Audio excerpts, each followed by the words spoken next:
Muito boa noite. Nós estamos dando início a mais um Diálogo AMSUR, que, como sempre, é desenvolvido, realizado pelo Instituto Sul-Americano para a Cooperação e a Gestão Estratégica de Políticas Públicas, Instituto ANSUR, sempre em parceria com o Fórum 21 e com o portal Rede Estação Democracia, do Rio Grande do Sul. Hoje, nós não poderíamos deixar de abordar, nós vamos discutir a questão venezuelana, sob o título Venezuela, Geopolítica e Cerco Político. Teremos a participação conosco do Pedro Silva Barros, que é técnico de planejamento e pesquisa na diretoria de estudos internacionais do IPE, é também coordenador do projeto de integração regional o Brasil e a América do Sul, foi diretor de assuntos econômicos da Unasul nos tempos da presidência do Ernesto Samper. E teremos também conosco o Gilberto Maringoni, que é doutor em História Social, é jornalista, é professor de Relações Internacionais da Universidade Federal e um analista importante, né, da América do Sul. Né? Teve bastante envolvido na análise o acompanhamento das eleições venezuelanas. É, a, as eleições venezuelanas estão sob forte debate, né, sobre a existência ou não de democracia, né, na Venezuela, se as eleições foram ou não democráticas, se elas e em torno disso se tem formado uma série de narrativas. Essas narrativas muito mais encobrem do que explicitam de verdade os interesses que estão em jogo. E a proposta desta conversa de hoje não é exatamente a discussão sobre a lisura do pleito, né, que isso obviamente vai aparecer no decorrer das conversas, mas a proposta que estamos fazendo é de dialogar fundamentalmente sobre os interesses que estão em jogo, sejam os interesses políticos, né, internos da Venezuela, mas principalmente os interesses geopolíticos e geoeconômicos que estão por trás das diferentes narrativas, e principalmente as narrativas dos atores internacionais. Né?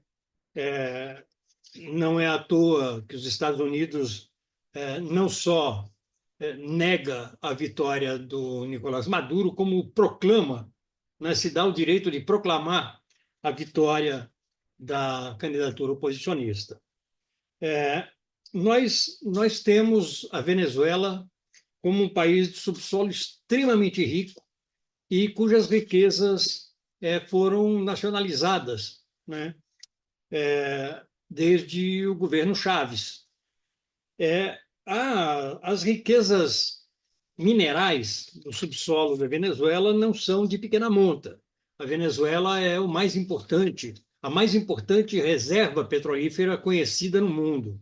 É também a segunda maior reserva de ouro existente no mundo. É a segunda maior produtora de lítio, não é? Aliás, de produtora não, né? que tem reservas de lítio. O mais importante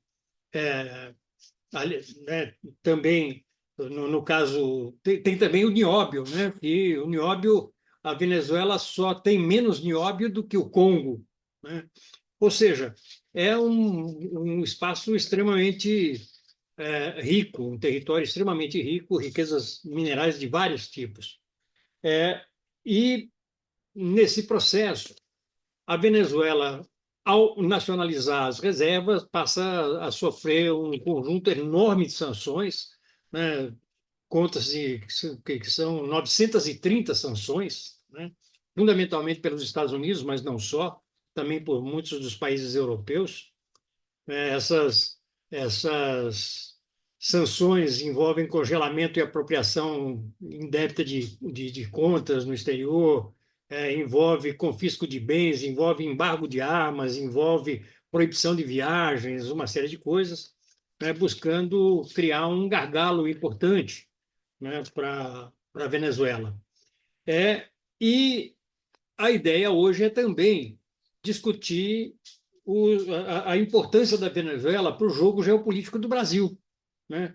Seja no que tange a questão da Amazônia, né? Onde a gente tem uma enorme fronteira com a Venezuela, seja nas questões da, da integração sul-americana, seja na questão da importância crescente que hoje o continente sul-americano passa a ter para os países asiáticos, particularmente para a China. Enfim, a ideia hoje aqui é nós dialogarmos um pouco sobre esses cenários, sobre os cenários que se colocam, né, e o quadro que está conformado por trás das narrativas, né, de defesa da democracia ou de, né, de lisura no processo eleitoral. Nós vamos. Eu vou passar para o Vicente Trevas fazer a abertura dos nossos trabalhos e vou também pedir a todas as pessoas que nos assistem pelo YouTube que se inscrevam em nosso canal Instituto Ansur, que deem o seu like e que, se tiverem interesse em serem avisados ou avisadas das próximas atividades que nós formos desenvolver, que cliquem também no sininho. Trevas, com você, por favor. Obrigado, Bernardo. Muito boa noite a todas e todos. Em especial, nosso agradecimento ao nosso parceiro, aos nossos parceiros Gilberto Marigoni e Pedro Silva Barros, né? Veja, a questão da Venezuela, ou o affair Venezuela, né? O assunto Venezuela está nos envolvendo, né, nesses últimos 10 dias, né? Inclusive, se a gente for consultar o YouTube, quantas vezes já o Gilberto Marigoni e o Pedro Barros falaram sobre a esse respeito, né? E não só ele, mas um conjunto de analistas, um conjunto de atores e instituições, né? Então, na verdade, a nossa expectativa como Instituto Unisur hoje é tentar responder a 3 indagações, né? E aí, a partir da compreensão de que o assunto Venezuela ele se apresenta como uma fé, ou seja, como uma questão, né? Amplamente disseminada, amplamente comentada, diariamente comentada, como uma contenda e como um confronto. E aqui eu quero ser preciso nas palavras, né? Quando eu falo de contenda, eu me refiro a altercações, rixas, discussões, discórdias. Então, essa é uma dimensão do Afé Venezuela. E quando eu falo de confronto, eu falo de choque de interesses, de conflitos e de enfrentamentos, né? Então, na verdade, se nós deixarmos de lado essas dimensões, como a fé venezuela está acontecendo, a gente não vai ter uma visão mais realista, uma visão mais crítica, uma visão mais inteligente, né? As 3 indagações que eu gostaria que o Gilberto e o Pedro pudessem nos ajudar a aclarar seriam: primeiro, como a questão da Venezuela está sendo abordada, né, pelo Império. Evidentemente, reparei, eu faço uma lista aqui e é só enunciado sobre esses personagens, mas pelo Império, pelo Ocidente coletivo, e aqui lembrar o papel da Europa no Vadós 1.0, né? Pelos governos latino-americanos, né? Pela esquerda brasileira, sul-americana e não sei, europeia, né?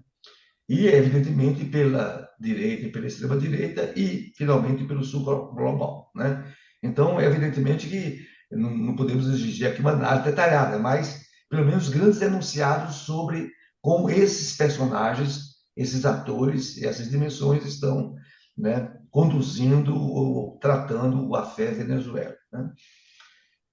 O segundo ponto que eu acho importante, né, como devemos e aqui eu vou dar um corte, quer dizer, a esquerda, os governos progressistas, o campo democrático, abordar a questão da Venezuela, né? Porque aqui também há um conjunto de indagações. Vamos abordar pela questão democrática, pela questão da soberania nacional, pela questão da soberania popular, pela questão da integração sul-americana, pela lógica do império e pela lógica dos conflitos macro-geopolíticos, né? Isso é importante, porque eu sinto que, mesmo no nosso campo, as pessoas estão prisioneiras de uma dessas lógicas, né? E, na minha visão, a conta não se fecha, né?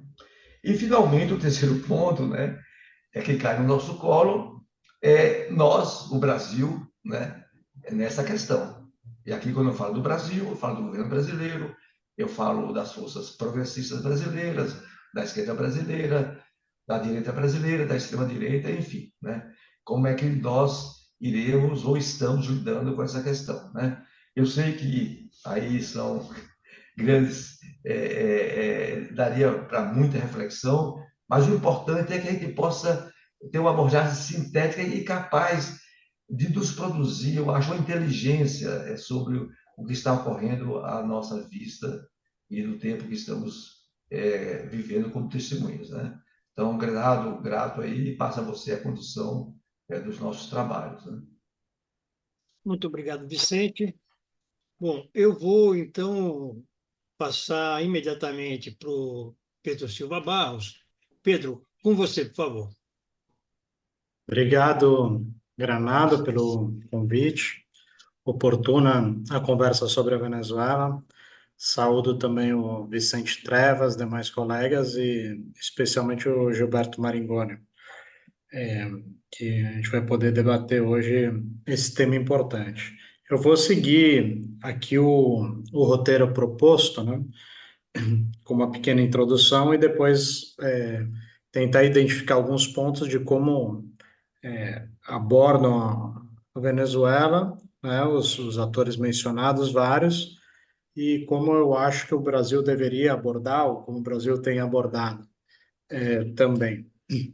Então, a gente está num processo que não é simples, nada simples, é bastante complexo, na verdade, porque envolve um local em crise, né? Então, a Venezuela em crise econômica, em crise social, em crise política e em crise migratória já há vários anos, né? Então, é um espaço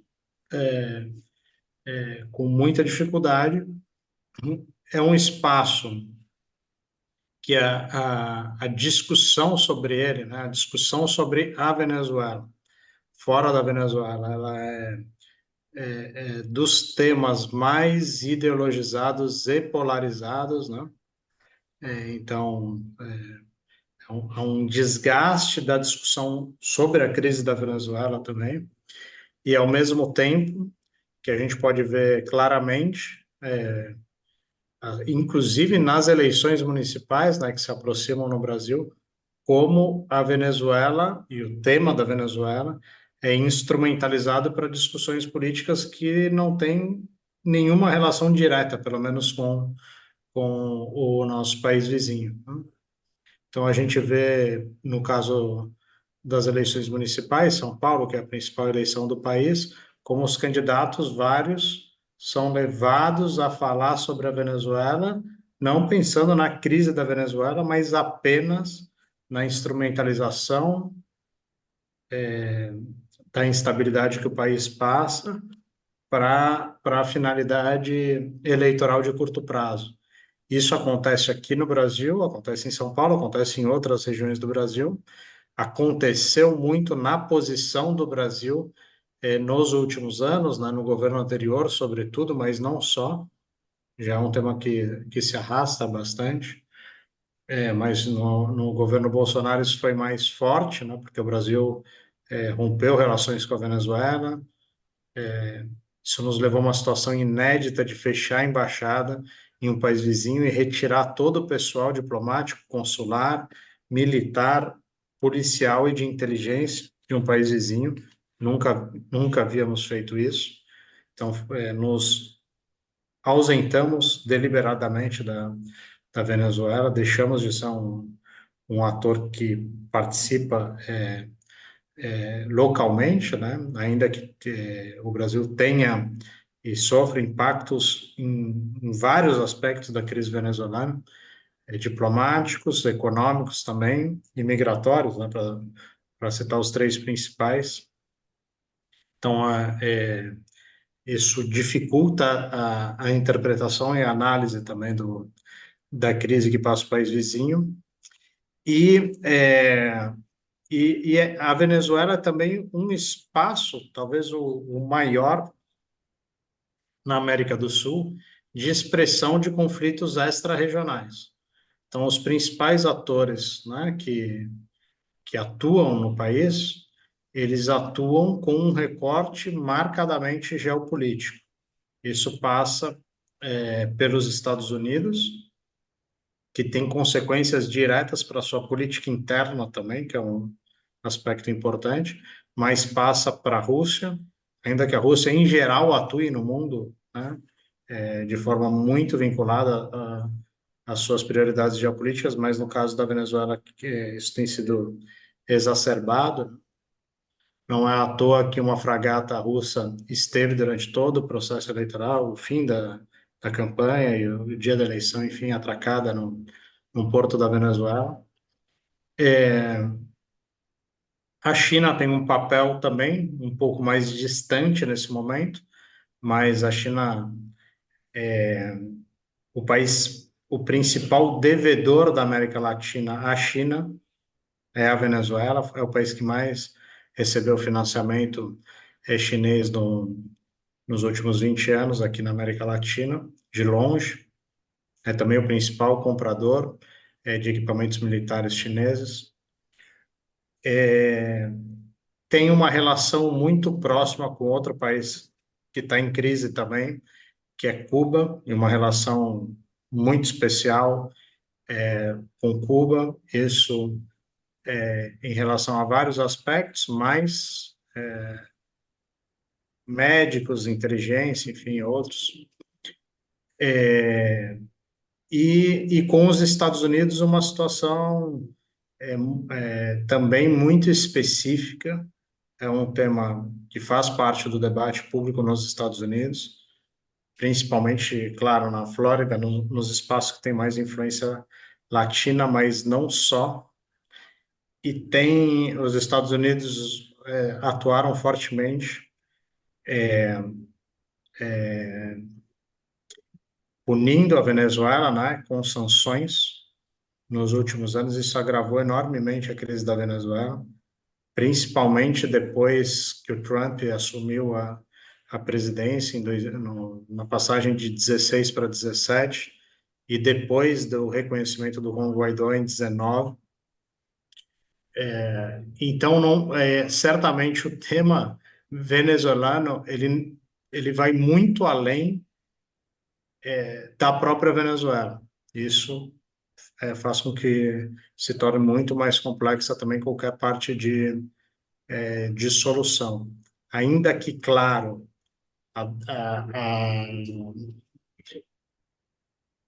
o eventual diálogo e a saída para a crise passe necessariamente pelos venezuelanos, os outros vários atores aqui mencionados já estão posicionados sobre a crise, né? E o que é um problema, na verdade. E a gente viveu nos últimos anos, né? Um aprofundamento da crise, principalmente depois de 19. Já vinha um pouco de antes, como eu mencionei, de 17, né? Pouquinho, desde 14, na verdade. Em 14, os Estados Unidos desenharam as sanções. Só que por uma questão específica, que era migratória e de prioridade hemisférica da política externa dos Estados Unidos, que era a abertura cubana naquele momento, os Estados Unidos não executaram as sanções, as possibilidades de sanções, né, em 15 e 16. Quando os Estados Unidos mudaram a política para Cuba, no começo do governo Trump, aí sim executaram e isso puniu muito a Venezuela. E a economia, que já estava debilitada, ela foi muito prejudicada, porque a organização da cadeia produtiva venezuelana é muito vinculada, ou era muito vinculada aos Estados Unidos. E as alternativas, seja para produzir e depois para distribuir, para comercializar o petróleo, elas foram muito limitadas, com custos altos econômicos e logísticos também, enfim, para a Venezuela. Então, a gente tem uma situação que o produto da Venezuela despencou, uma situação sem precedentes regionais, né? 70% de queda do PIB, mas o regime político se manteve, né? Com todas as dificuldades, com 50 países do mundo aproximadamente reconhecendo um outro presidente, os Estados Unidos e o Grupo de Lima, naquele momento, que incluía Brasil, Argentina, Peru, Chile, enfim, vários países tentando asfixiar o governo da Venezuela e prejudicando muito os venezuelanos, principalmente. Não conseguiram derrubar o governo resistiu, mas a crise se acentuou e a Venezuela seguiu piorando em 2020 e 2021. Em 2022, para de piorar, e em 2023, sobretudo com os acordos, as negociações, né, de Barbados, ou em Barbados, né, os acordos de Barbados negociados naquele país, a situação passou a melhorar um pouco econômica, porque as sanções foram flexibilizadas, a economia recuperou um pouco e vinha recuperando. Agora a gente não sabe exatamente o que vai acontecer no fechamento desse ano, porque é muito difícil saber o que vai acontecer com a economia nos próximos 2 meses, mas a economia vinha para a discussão eleitoral aqui, ela vinha melhorando. Então, dificilmente o Maduro teria uma queda significativa em votos em relação ao anterior, porque a situação econômica já tinha parado de piorar e vinha melhorando. O PIB ia crescer depois de uma queda brutal, como eu comentei, 70% ia crescer 5% nesse ano, a inflação bastante controlada comparada aos vários anos anteriores da Venezuela. Então, não era uma situação dentro do desastre, né? Não era mais uma situação tão dramática, era crítica, mas não tão dramática.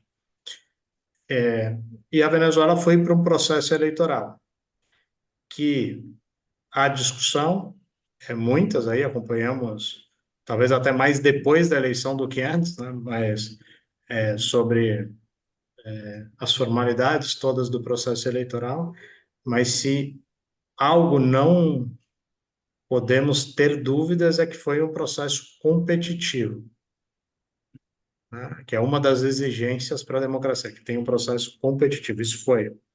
Talvez não tenha sido, certamente não foi o mais justo possível, houve uma série de abusos, mas foi um processo muito competitivo.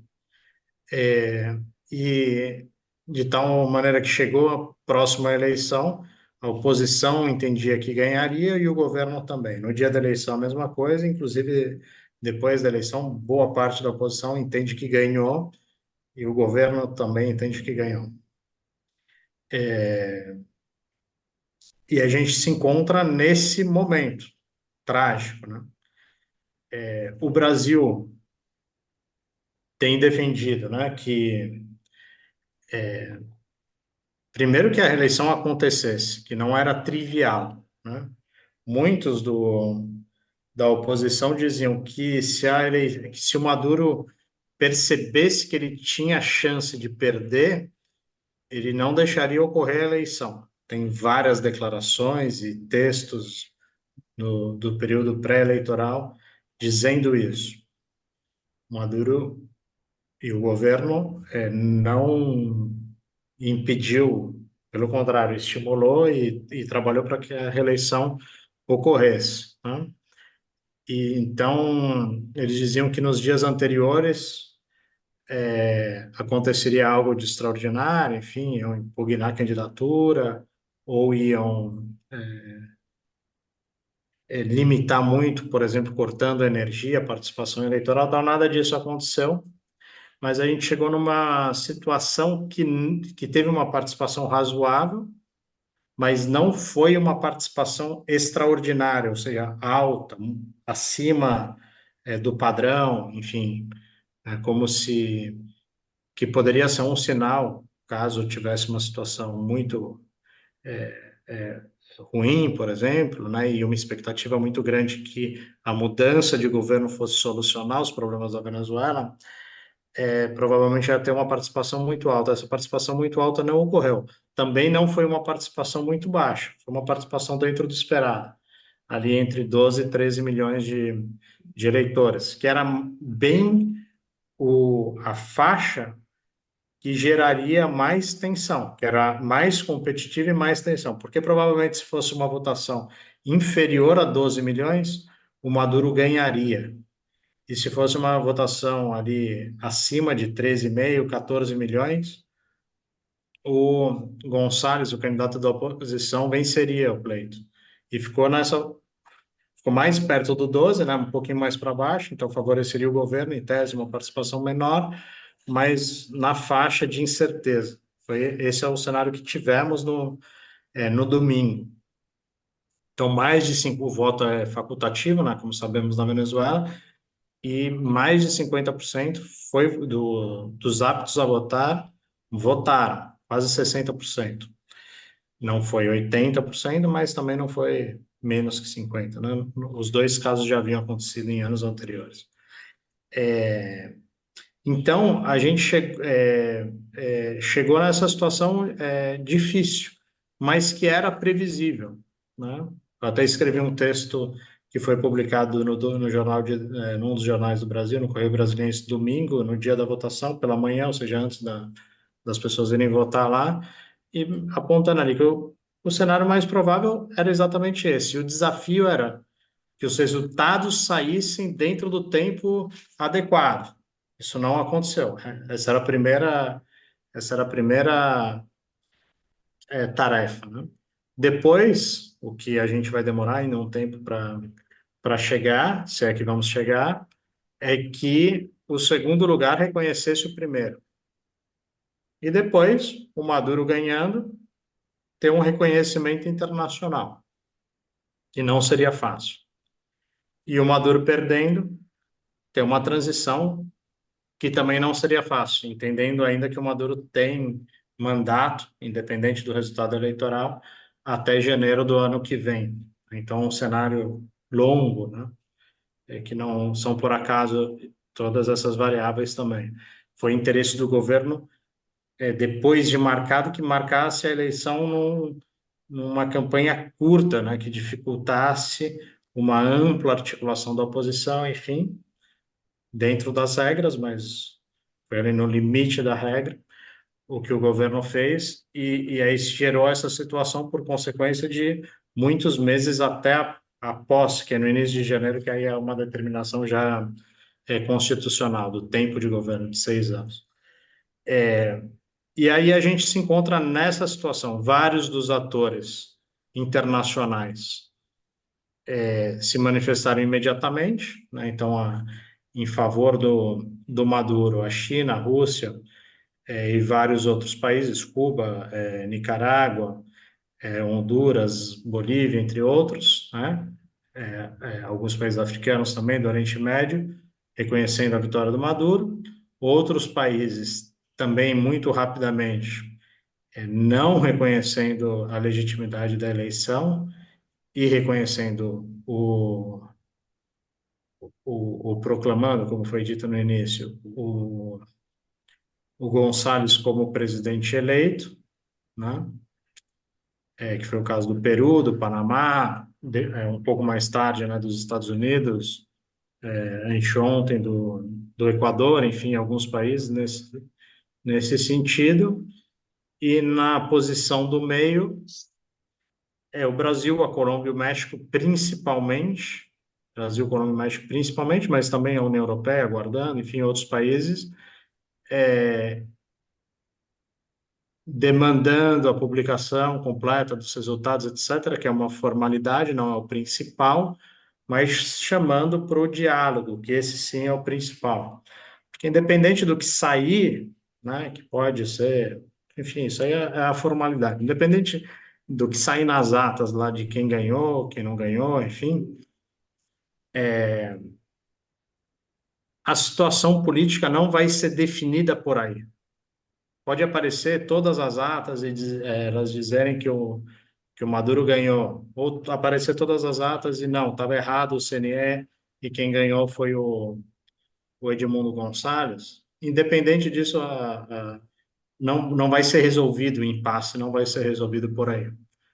Para o impasse ser resolvido, é necessário que tenham o estabelecimento de um diálogo com garantias, e a partir desse diálogo com garantias, o reconhecimento internacional, a diminuição das sanções, enfim, e a tentativa de normalizar a situação da Venezuela. Então, acho que é um pouco por aí. A posição do Brasil nesse cenário me parece a mais adequada, ainda que ela tenha custos altos internamente, né? Mas é custos que a razão de Estado, por sorte, né, temos um governo que considera isso, na minha avaliação, e a razão de Estado impõe que sejam assumidos pelo Brasil, né, que é o que o presidente Lula tem feito. Então, é muita paciência, colocar no interesse maior do Brasil não é manter o Maduro no poder, não é manter o chavismo no poder, não, claramente não é esse o interesse maior nosso. Nosso maior interesse é na estabilidade da região. E a estabilidade da região se dá reconhecendo o governo que se tem na Venezuela e abrindo o caminho para o diálogo, né? E isso vai exigir muita paciência. Então, tem muita crítica, né? A gente viu aí as várias críticas, obviamente, da oposição do Brasil, mas, enfim, mesmo de setores que se aproximam do governo, né? Que não se confunde aqui, claramente isso a gente viu, e não deve se confundir. Aqui no nosso país, governo e partido não são a mesma coisa, e é importante que seja assim. Partido PT, né, o principal dos partidos da base do governo, tomou uma posição que eu entendo que é correta para o que cabe ao partido, que tem o seu programa, os seus objetivos, que não se confundem com a nossa Constituição, não é a mesma coisa, e a posição de Estado do Brasil. Então, eu acho que está correta ao que cabe, né, a posição do partido, e está correta ao que cabe a posição do governo, e sorte da região que tem um governo como o do presidente Lula no Brasil, e que não é o único, porque a região nos últimos anos passou, e a gente já discutiu aqui nesse espaço, Vicente Granado, outros colegas, né, Tadeu, Ricardo, que acompanharam várias das sessões sobre isso, a gente tem um quadro de desintegração econômica, fragmentação política, que é muito difícil ter uma convergência regional. E a nossa governança regional também está esfacelada. A gente não tem os espaços que já tivemos em outros momentos, como da Unasul, por exemplo. Eu lembro que a Unasul, isso quando eu estava trabalhando na organização, né, em 2015, no final de 2015, teve uma eleição na Venezuela, a Unasul realizou sua missão eleitoral, era uma eleição parlamentar, a oposição ganhou por quase 2 milhões de votos de diferença, 7 milhões e pouco, quase 6 milhões para o governo, e o resultado foi reconhecido pelo governo, enfim.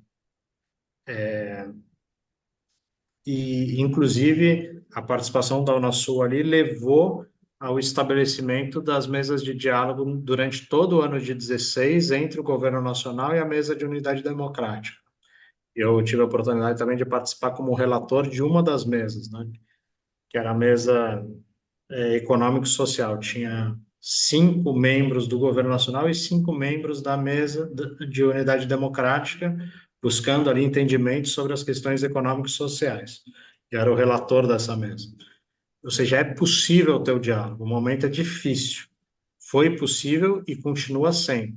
mas é muito difícil. A gente tem uma liderança muito complicada na oposição agora, que é a Maria Corina, que é outra variável, né? A Maria Corina liderou as guarimbas lá em 2014, né? Que era levar o pessoal para a rua, para fechar as ruas, tocar fogo no país. Ela foi a líder desse movimento, principal líder.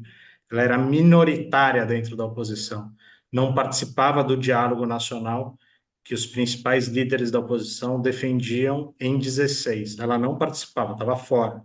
Agora ela passou a ser a principal líder da oposição. Tem que ver se ela está disposta ao diálogo ou não. Ela tem custos e ganhos participando do diálogo. Normalmente, se ela participa, ela se mantém como a principal líder da oposição para os próximos pleitos. Agora, a tradição dela não é o diálogo, né? É o enfrentamento. Então, é uma conotação nova. Mas ela tem aí, tem tido, né? Fez agradecimentos ao presidente Lula também, tem discutido com outros atores, enfim, ela é a principal, ela e o Edmundo Gonçalves, o candidato, são os principais líderes hoje da oposição. É diferente do que era, por exemplo, o Capriles, né? Depois com o Juan Guaidó, e já complicou de novo. A gente lembra ali em 19, como foi a situação. Depois, nos acordos de Barbados, aí o Guaidó já não tinha muito espaço, já estava menos relevante, foi possível avançar um pouco. Enfim, a Maria Corina, na prévia da oposição, ela teve 2 milhões de votos, né? Então, é mais ou menos um quarto, mais ou menos, do que teria tido o Edmundo Gonçalves na contagem, um quarto não, um pouco mais de um terço do que teve o Edmundo Gonçalves na contagem do CNE, que foi quase 6 milhões, 5 milhões e pouco. Então, esse é o quadro, né? A posição do Brasil, então, tem que ser e deve ser, é o que a gente tem, de muita paciência, mas não deixar elevar a tensão dentro da Venezuela. Não é fácil também fazer isso, mas é o que tem acontecido, né? A gente já poderia ter tido uma semana muito mais desastrosa do que a gente teve, nesses já agora 8 dias, né, da eleição. Teve violência um pouco, algumas mortes, mas pouco perto do desastre que poderia ter sido. Então foi um pouco contido. E ainda que os Estados Unidos há poucos dias tenha reconhecido o Gonçalves como presidente, ainda é um reconhecimento, eu acho, suave, né? Lembrando que o presidente dos Estados Unidos não se pronunciou, foi o secretário, que tem um peso importante, mas não é o presidente, obviamente. No dia da eleição, a vice-presidenta, que hoje tem um peso político muito grande por ser a candidata, também se pronunciou sobre o caso. O Biden ligou para o presidente Lula, conversaram, enfim. Espera-se aí a gente tem a oportunidade de um espaço. O Boric, que é um dos presidentes mais críticos ao Maduro na região, embora de esquerda, mas muito crítico ao Maduro, conversou hoje com o presidente Lula, enfim, ouviu. Muito importante foi, entendo, para esse tema da Venezuela também, ainda que a visita não foi para isso, não era o principal objetivo, mas foi evidentemente um dos temas tratados. Esse diálogo é importante e vários outros serão, né, nos próximos dias. Então, a gente tem uma situação complexa, de muitos atores envolvidos, mais do que em qualquer outro tema regional, e as potências extra-regionais posicionadas também, no momento que é corrida eleitoral nos Estados Unidos, que é, obviamente, o principal ator hemisférico, está coincidentemente no início de seu processo eleitoral, que provavelmente vai ser também muito polarizado, enfim, como a gente já viu nas últimas eleições. Então, acho que é um pouco isso, Vicente, de início, o que eu tinha para dizer por agora, para não me estender também muito no tempo, acabo de ver o relógio, e estou à disposição caso haja algum questionamento ou interesse em que algum dos temas que eu mencionei seja aprofundado. Obrigado. Muito obrigado, Pedro. Eu acho que você deu o contexto todo, né? A ideia não era exatamente discutir o processo eleitoral em si, mas era discutir o quadro político e geopolítico em que esse processo eleitoral se consumou. Eu passo, então, agora para o Gilberto Maringoni. Maringoni, com você, por favor. Bom, eu vou dar boa noite a todos em termos oficiais, embora já tenha falado com todo mundo informalmente, agradecendo ao Granado e ao Trevas, em especial, que tem conduzido essas mesas que têm sido muito importantes, porque elas conseguem aprofundar determinados temas. Saudar o Pedro Barros, um companheiro que talvez seja o maior especialista em Venezuela que conviveu isso no seu trabalho no IPEA e vive também como militante dessa causa democratizante e soberana da América Latina, e cumprimentar todo mundo. O Granado, essa semana, me propôs o que ele falou aqui no início. Vamos tentar desvincular as eleições do quadro geral. Eu tenho extrema dificuldade de fazer isso, mas eu vou tentar seguir a orientação do Granado, que eu penso que ela torna o debate proveitoso, embora as tensões que a gente está vivendo essa semana, as tensões de uma aceleração do tempo histórico, a cada dia a gente tem uma reviravolta nessa situação venezuelana, ela é o desaguadouro de pelo menos uma década de embates na Venezuela. De uma década, em especial porque a gente vive uma conjuntura, né, imersa e desenhada, seja pelo repique da crise de 2008 em 2013 e 14, seja pela morte, pelo desaparecimento da principal liderança política venezuelana desde Bolívar, que é o coronel presidente Hugo Chávez Frias. Só isso já mudaria muito a conjuntura venezuelana, porque a queda do preço do petróleo ali entre 2013 e 2015 atingiu a economia venezuelana como um torpedo de alta intensidade, né? O petróleo chegou a $140 em 2007, não o petróleo venezuelano cru pesado, mas o petróleo Brent, o petróleo mais leve. O petróleo venezuelano tinha um preço um pouco menor, estava em torno de $127, $128 o barril, e o petróleo venezuelano, no final de 2013, começo de 2014, cai para um pouco abaixo de $30 o barril. Só esse número é impactante. Mas ele não explica também tudo, porque, como fala o Pedro, pelo fato das maiores reservas do mundo estarem na Venezuela, a Venezuela é dona de em torno de 20% das reservas globais de petróleo. Torna o país estratégico em qualquer situação. Aliás, o país foi estratégico para os Estados Unidos, pelo menos desde a década de 1920, quando a exploração comercial toma impulso. E ela tem essa ruptura durante o governo Chávez, embora o governo Chávez não deixe de vender petróleo para os Estados Unidos de imediato, mas o fato dos Estados Unidos terem uma tensão política com a Venezuela tornou esse comércio tenso também, de certa maneira, até ele ser suspenso. Então, qualquer disputa interna à Venezuela significa uma disputa com os Estados Unidos. Quando a gente entra numa conjuntura pós-2022, pós-guerra na Ucrânia, numa disputa pelo eixo de poder leste-oeste, todo e qualquer conflito de algum vulto no mundo se torna parte desse conflito de muito maior envergadura, como tem, é claro, a guerra na Ucrânia e como se tornou o genocídio sionista em Gaza. Então, a Venezuela tem todo o potencial para isso, para entrar nesse conflito.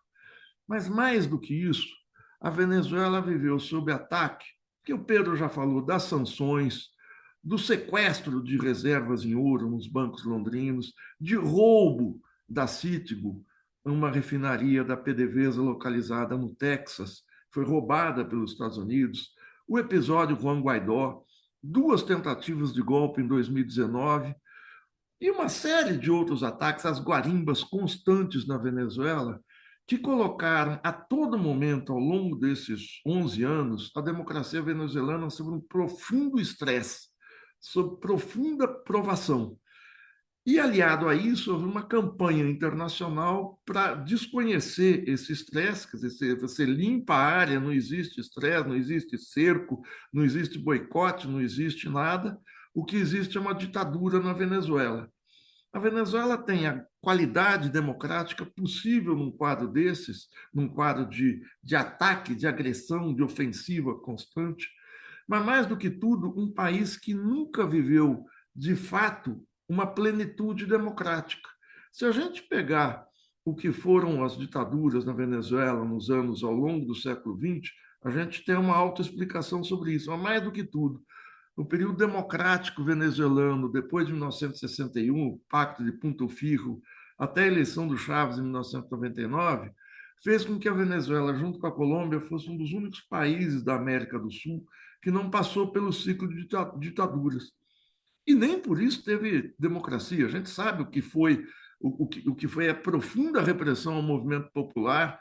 Foram os dois únicos países em que os partidos comunistas, diferentemente de toda a América Latina, foram para a luta armada, as Farc, entre outros grupos na Colômbia, e as FARC, as Forças Armadas de Libertação Nacional, e a repressão pesadíssima, com tortura, com jogar militantes no mar e tal. Então, nunca houve uma democracia venezuelana de fato, embora o país tenha conhecido nos anos 70 uma prosperidade, em especial por conta das altas do preço do petróleo no mercado internacional. Não, é um país sempre muito exposto às vicissitudes da situação global, da situação internacional.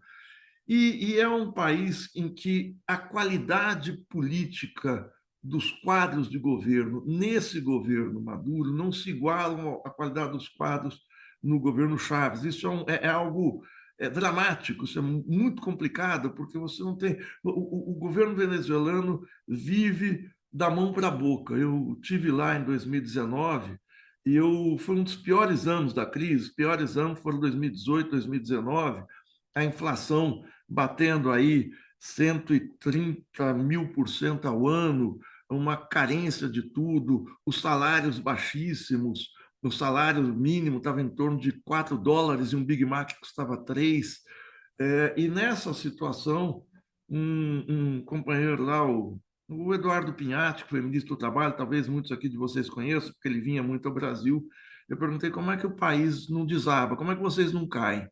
Ele falava, olha, a gente zerou o déficit habitacional, isso é real, a gente conseguiu baratear os serviços públicos, subsidiar, embora eles estivessem muito precários naquela época, o metrô em Caracas funcionando muito mal, já tinha um problema seríssimo da migração, mas mais do que tudo, se não tiver comida na mesa das pessoas, o governo cai. E a cada semana ele dizia que era uma loucura você garantir que cesta básica, muito básica mesmo, chegasse aos lares venezuelanos para aplacar uma tensão que era sensível nas ruas. Era uma coisa muito, muito complicada. Então, as eleições, mesmo com um certo desanuviamento dessa crise, dessa tensão, desse cerco, ela expressa esse cerco. A Venezuela alardeia que está crescendo a taxa chinesa, cresceu 5% ano passado, e o FMI aponta 4% de crescimento esse ano. Mas nesse quadro que o Pedro falou, um mergulho de 70%, 30% só no segundo ano da pandemia, em 2021. A pandemia foi, para a economia venezuelana, quer dizer, numa economia já arrebentada, um quadro dificílimo. E é nessa situação que a oposição faz a sua campanha. Não dá para reclamar, evidentemente, né? Eles estão no papel, é aí que as sabotagens aumentam e é aí que a campanha é feita. E nessa situação, o governo Maduro fica numa defensiva extrema nesse quadro internacional, tanto no quadro interno quanto no quadro internacional. O que deu alívio foi a guerra na Ucrânia, em que vocês se lembram quando a OTAN realiza a sabotagem nos gasodutos Nord Stream 1 e 2 sobre o Báltico, da Rússia para a Alemanha, em que o preço da energia na Europa dispara, você passa a ter inflação de 10% no Reino Unido, a economia alemã vai a pique de ir à recessão, uma dificuldade extrema, ascenso da extrema-direita, é que os Estados Unidos mandam uma missão no primeiro semestre, no final do primeiro semestre, abril, maio de 2022, para negociar a volta dos Estados Unidos ao mercado de petróleo venezuelano, o que dá um alívio, mas numa indústria petroleira já muito atingida, seja pelo cerco econômico, pela dificuldade de adquirir componentes, pelo sucateamento, pelo envelhecimento da empresa e por problemas gerenciais também. A produção de petróleo, que nos anos-chave chegou a 3 milhões e 100 barris por dia, ali no auge do boom das commodities, desabou para 500 mil barris em 2018, 2019. Agora eles estão tirando entre 850 e 1 milhão de barris por dia. E a Venezuela, vocês sabem, ela não processa, ela processa uma quantidade pequena do seu petróleo, até porque as refinarias foram construídas no período anterior para processar, para refinar um petróleo mais leve que você tem no noroeste do país, no Lago Maracaibo, na região de Zulia, que é um petróleo mais leve, de mais fácil refino, mas o grosso da produção vem da faixa do Orinoco, em que o petróleo é muito mais pesado, ou seja, ele é um petróleo muito mais impuro, de refino muito mais caro, muito mais complexo. Então, há essa situação toda. Agora, além disso, além da pressão dos Estados Unidos, além da pressão interna, da tensão social interna, a gente tem um quadro desastroso na América Latina a partir de 2015, que é primeiro o ascenso da direita, Macri, o golpe no Brasil com Temer, e depois o ascenso da extrema-direita no Brasil, na Argentina, agora recentemente, no Equador, está um pouco mais distante, mas não podemos desconhecer El Salvador, em que o Bukele se torna um modelo de Estado policial para os países do continente. Então, essa tensão, governar nessa situação é um governo de desesperos, de urgências, de improvisos.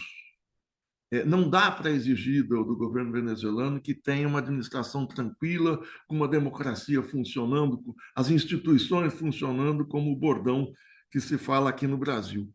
E é nesse quadro que a gente desemboca nas eleições, com essa carga fortíssima contra o governo, que a gente desemboca nas eleições que não poderiam ser adiadas. O adiamento das eleições seria um desastre total para o governo. E o governo faz, e a gente tem sinais dessa defensiva e desse desespero. Há os acordos de Barbados, que é um ponto positivo, e há a tentativa do Maduro de fazer uma patriotada que a gente, de maneira muito distante, com muita liberdade poética, pode classificar como algo aparentado, aqui os militares argentinos fizeram nas Malvinas. Eu quero só limpar a área, eu não estou dizendo que o Maduro parece que o militar não tem nada a ver, mas é você pegar uma reivindicação territorial historicamente justa, aquele território da Guiana, de fato, foi roubado no final do século passado numa mesa de negociação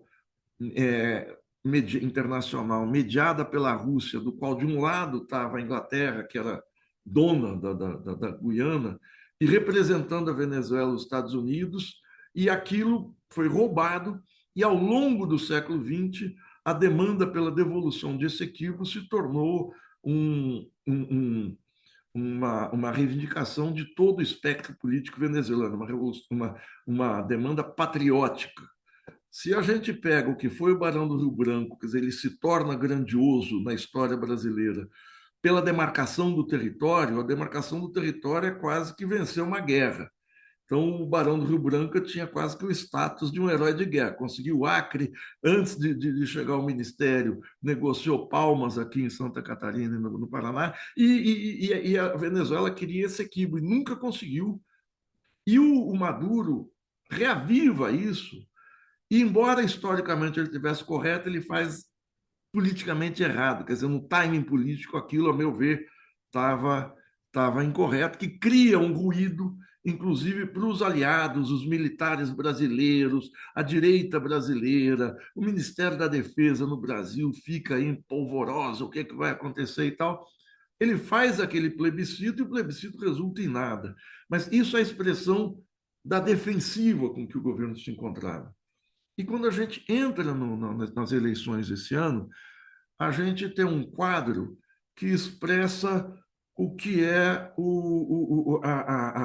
a institucionalidade venezuelana. Primeiro, as pesquisas de opinião. Eu fui atrás, eu vi 9 pesquisas de opinião, 4 pró-Gonçalves, 3 eram pró-Maduro e uma espertamente ficava no empate técnico. Isso tem uma explicação. O mercado de pesquisas na Venezuela para os institutos locais é muito pequeno. Você não tem aqui no Brasil nada como você poder ser contratado por vários candidatos, você faz a pesquisa eleitoral como um ativo seu, como uma vitrine sua, mas depois você faz pesquisas de mercado, de outro tipo. Os institutos de pesquisa no Brasil têm um leque de demandas muito maior do que lá. E lá não, os institutos são das campanhas. Então, você dizer que as pesquisas indicavam a vitória do Gonçalves, ou as pesquisas indicavam a vitória do Maduro, não quer dizer absolutamente nada. As pesquisas são muito, muito complicadas. Mas a gente tem a emergência na Venezuela à volta de um tipo de oposição que não se tinha desde 2002, 2005, que é a oposição abertamente golpista. Não que ela não seja golpista intrinsecamente ou ontologicamente golpista ao longo de todo o tempo, a oligarquia venezuelana é barra pesada, mas é que, diante do fracasso do golpe de 2002 e diante do fracasso do que foi aquele paro petroleiro no começo de 2003 e das vitórias eleitorais incontestes que o Chávez vai tendo, a oposição se divide e, em certos momentos, uma porção majoritária resolve entrar no jogo eleitoral. É preciso dizer o seguinte, isso é justo. As condições de disputa, embora as eleições sejam competitivas, como o Pedro fala, as condições de disputa são muito desiguais, né? O uso da máquina, mas aí está precificado, qualquer governo faz isso. Mas só um exemplo. A eleição desse ano foi marcada para o 28 de julho, que é a data em que o Chávez faria 70 anos. Claro que há um uso da máquina, dos expedientes possíveis e tal, mas a oposição venezuelana foi empurrada pelo Chávez para a legalidade. Não quer dizer que ela quisesse ou não, eu não sei qual era, mas você teve alguns candidatos, o Capriles e outros, a presidente, as campanhas eleitorais nos estados se deram dessa maneira. O que a gente tem com a Maria Corina é a reafirmação daquela oposição de 20 anos atrás, explicitamente golpista.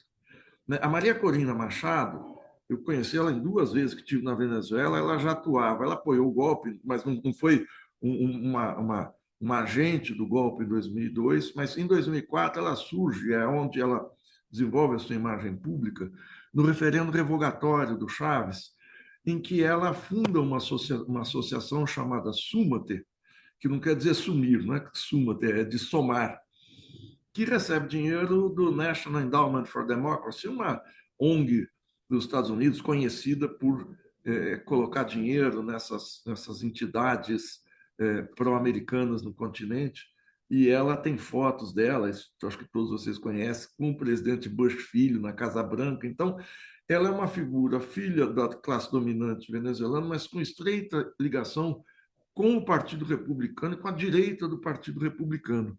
E ela surge e ressurge na vida boliviana. Teve o episódio dela como deputada no Panamá, em que ela assume uma posição contrária à Venezuela, pede sanções. A Venezuela foi uma solicitante das sanções externas à Venezuela, mas, mais do que tudo, ela passa a se vincular com a extrema-direita global a partir, pelo menos, do que é conhecido, de um evento em Madrid, em abril de 2020. É um evento convocado ali no comecinho, um pouco antes da pandemia começar, de fato, acho que é março de 2020, que é um congresso internacional convocado pelo Vox, o partido de extrema-direita, e ela firma a Carta de Madrid, que é uma carta escrita em linguagem de naftalina da Guerra Fria. Estamos aqui para combater o comunismo internacional, defender os valores da família, etc, etc, etc.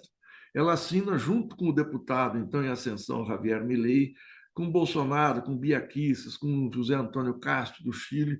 Então, ela faz parte desse panteão da extrema-direita latino-americana há algum tempo. Não é à toa que foi cumprimentada pelo Milei e tal.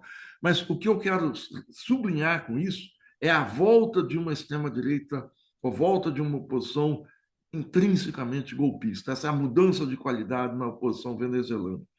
E é nesse quadro, eu vou tentando caminhar para o final, que se dão as eleições. E ali, embora o dia da eleição tenha sido tranquilo, esses 8 dias foram extremamente conturbados. E, ao que me parece, o Maduro cometeu um erro muito sério no dia 29. O problema não é a entrega das atas. A entrega das atas se tornou uma demanda consistente porque, e eu não sei por que motivo, com 80% dos votos apurados, com uma diferença de 700 mil votos entre cada chapa, o Maduro teve 5 milhões e 400 e pouco, e o Rosales teve 3.800 e qualquer coisa. Não, o Maduro teve 5.150 e uns quebrados, e o Rosales 4.445, são 704 mil votos de diferença naquela contagem, quando faltavam 2 milhões e 500, quase 2 milhões e 500 mil votos para ser contado. Quer dizer, a eleição podia virar ainda. E ali ele dá um passo fatal, que é ser diplomado, ou seja, tomar um resultado provisório como resultado oficial final. E ali é que aparece a exigência das atas. E ele faz, e além dele fazer isso, que eu achei um risco brutal, quer dizer, eu não sei o que aconteceu para o governo não perceber a correlação de força internacional, o isolamento que o governo se encontrava naquele momento, isolamento internacional na América Latina, com a União Europeia, com os Estados Unidos. Logo depois, tem uma declaração do general Pedrinho Lopes, comandante-chefe das Forças Armadas, dizendo que está com Maduro, sem ter... Tudo bem, o Maduro é presidente até o final do ano, mas aquilo ali teve um tom de ameaça. E a imediata expulsão de 7 embaixadores, o que tira a possibilidade de resolver a questão venezuelana dentro dos fóruns, mesmo todos eles, como o Pedro fala, com profundos problemas, a CELAC, mesmo o Mercosul, de encaminhar qualquer coisa por dentro deles. Ali é um erro muito sério, porque aquilo podia ter passado em branco, mas o principal foi a questão da proclamação, e aí surge a questão das atas. Pela lei, o governo teria 30 dias, mas ali se fala de 72 horas a 30 dias. Então, a exigência fica premente e o governo não consegue apresentar as atas, como todo mundo tá vendo. E não consegue e começa a ter alegações que não se sustenta. A questão do hacker. Não é possível ter hacker num sistema eleitoral que não passa pela internet. Ele tem uma via própria, assim como o sistema brasileiro. Uma protelação, vão vir as atas. A oposição apresenta cópias de atas que recolheu. Então, não é questão de se os números da oposição são verídicos ou não, mas eles se tornam verossímeis diante da ausência de qualquer outro número. Enfim, você cria uma situação política que acontece uma pororoca na quarta-feira, que é o seguinte, isso que o Pedro citou. A nota dos 3 governos, que eu achei excelente, os 4 parágrafos da nota dos governos Lula, Obrador e Petro, que eles colocam basicamente o seguinte: todas essas questões têm que ser resolvidas no âmbito interno da Venezuela, ou seja, ela é muito diplomática, com linguagem suave, dentro não repelindo qualquer interferência externa. O segundo é que é dentro da institucionalidade venezuelana. Terceiro, que os agentes devem haver liberdade interna para todos os agentes se colocarem. E quarto, pede as atas, o que naquela situação era perfeitamente legítimo, é algo, em tese, simples, mas que não é apresentado, não se sabe por quê. Eu imagino que uma nota desse peso, aliás, eu não me lembro de outra nota de tamanho peso na América Latina quanto das 3 maiores economias da região, conjunta num quadro de extrema tensão. Seguramente essa nota, se não foi negociada, houve uma participação ao governo americano. Desculpe. Seguramente o presidente Lula, algum dos 3, ou a chancelaria brasileira, mexicana, não negociou, mas informou o governo dos Estados Unidos o que estava em jogo. E essa nota ela dava conta de tentar resolver o problema por vias civilizadas. Não deu 2 horas, acho que menos de 2 horas, o secretário de Estado, Antony Blinken, solta aquela nota. Assim, eu vou falar que é uma nota estúpida do ponto de vista da habilidade política, da truculência, da sem cerimônia, de tomar para si funções do Conselho Nacional Eleitoral da Venezuela, de desrespeitar de alto a baixo a nota dos 3 presidentes, o que coloca em dúvida a unidade do governo americano, do governo estadunidense, nessa questão da Venezuela. O que me pareceu na quarta-feira é que o governo Biden não tinha uma posição única, havia posições em choque, expressando isso que o Pedro falou, a complexidade da situação, ou seja, nem o império sabia o que fazer. Para mim, isso ali foi claro, mas ele deu força para a tentativa da oposição interna partir para o golpe aberto, mas não consegue, dado o peso da nota dos presidentes aqui, e pelo fato de não se pode nunca subestimar, o chavismo é uma corrente popular de real peso na Venezuela. Com toda a crise, isso não pode ser desconsiderado.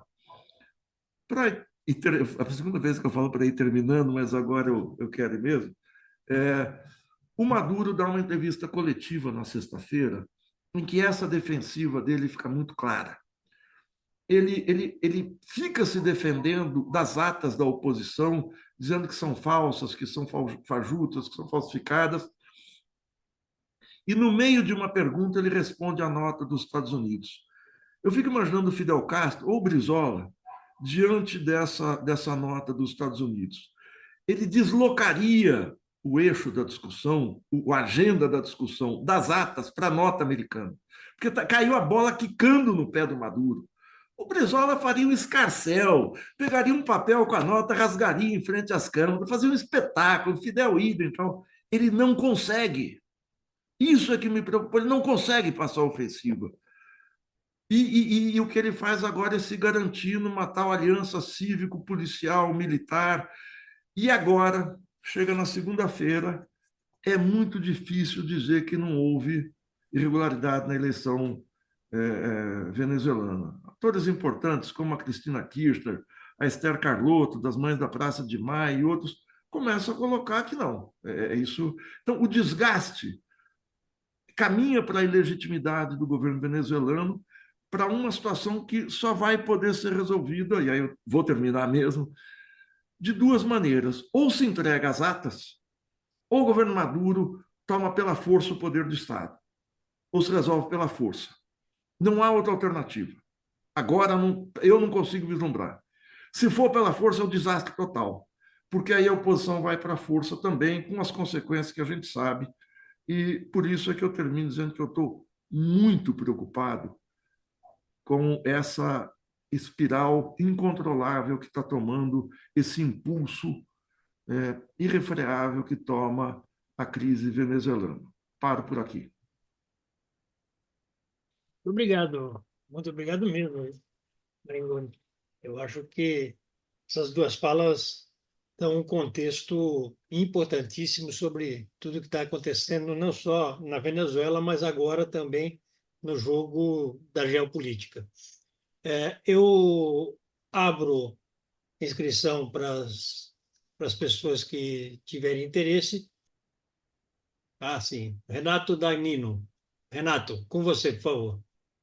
Obrigado. Eu queria só fazer uma pergunta para o Gilberto.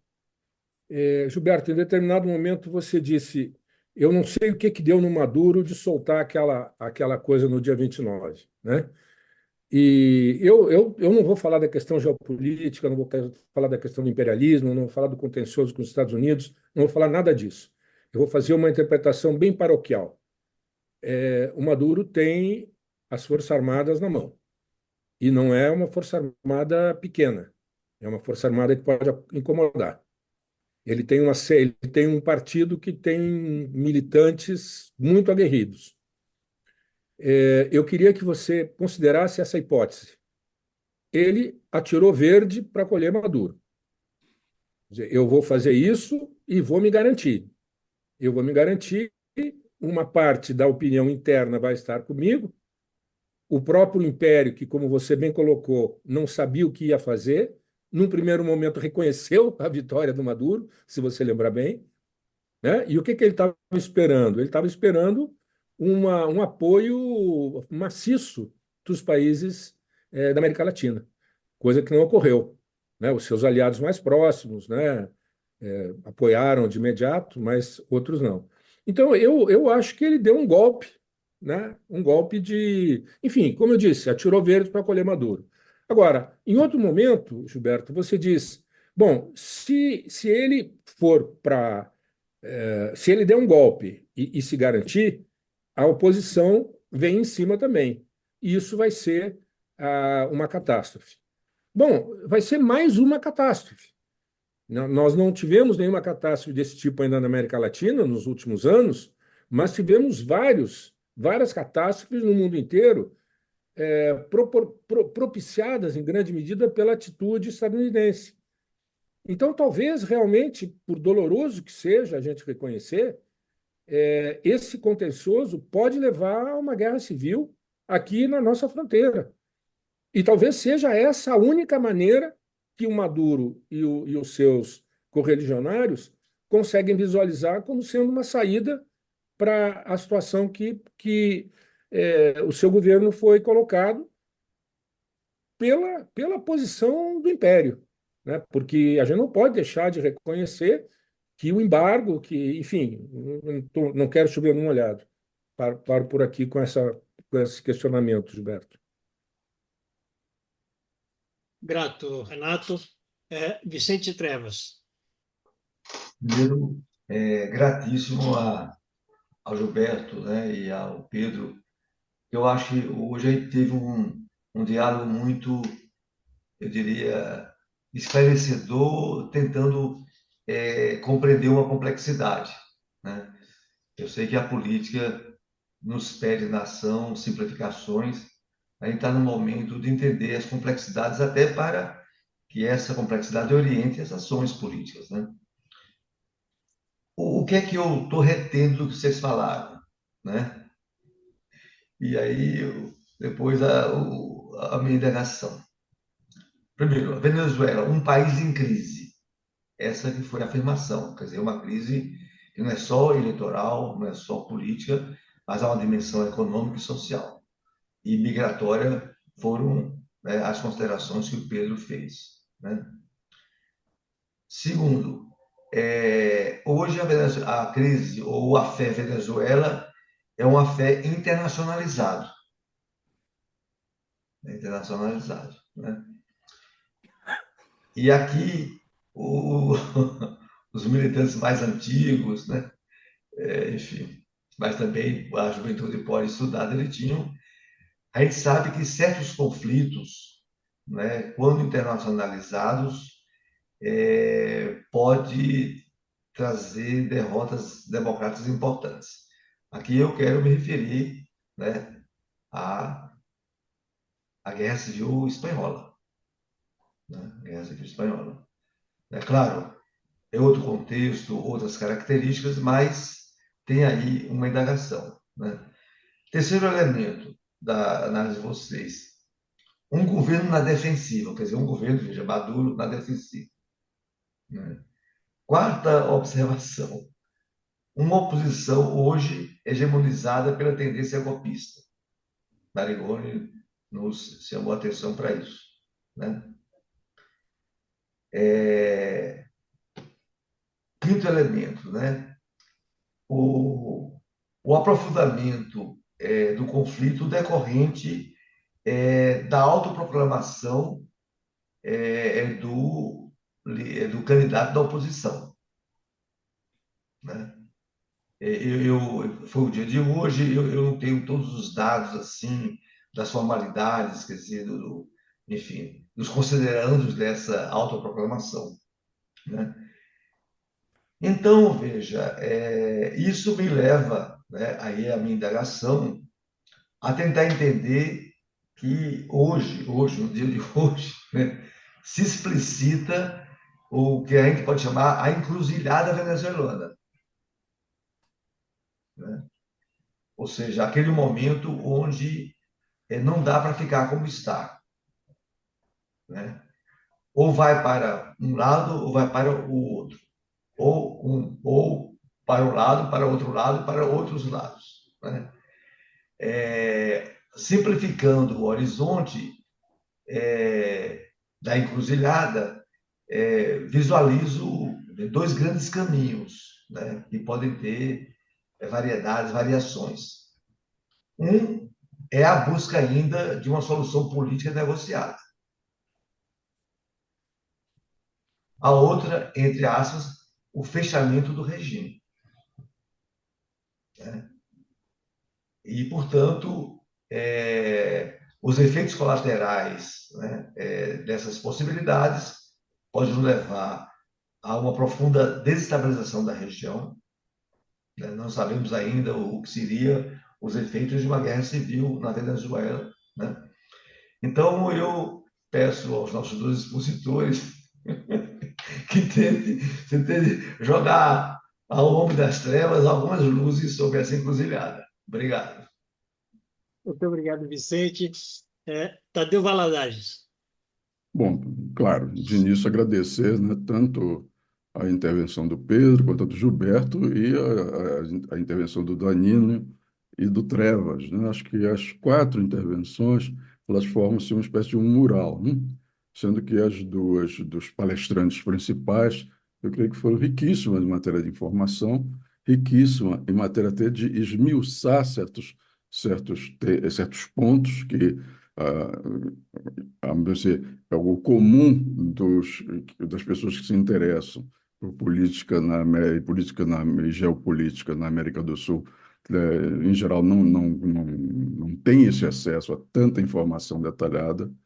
Então, eu que só queria, de saída, parabenizar aos dois e parabenizar aos dois que levantaram questões, também o Granado, que me antecederam. Bom, dito isso, o Daninho disse, eu vou falar só de uma coisa, vou focar aqui, não vou fazer grandes elaborações, né? Não vou tratar de geopolítica, de economia, nada disso. Eu, de certa maneira, a minha intervenção vai ser um pouco caindo para o outro lado, né? Então, notas muito assim, observações muito pouco sistematizadas. Eu creio que tanto o Pedro quanto o, o Maringoni, eles nos deram, eles apresentaram o quadro todo, historicamente até, e mostraram a delicadeza da situação, a crise imensa, né? E tocaram, né, numa moldura maior que sustenta essa crise. Mas acho que a gente pode enfatizar essa moldura maior.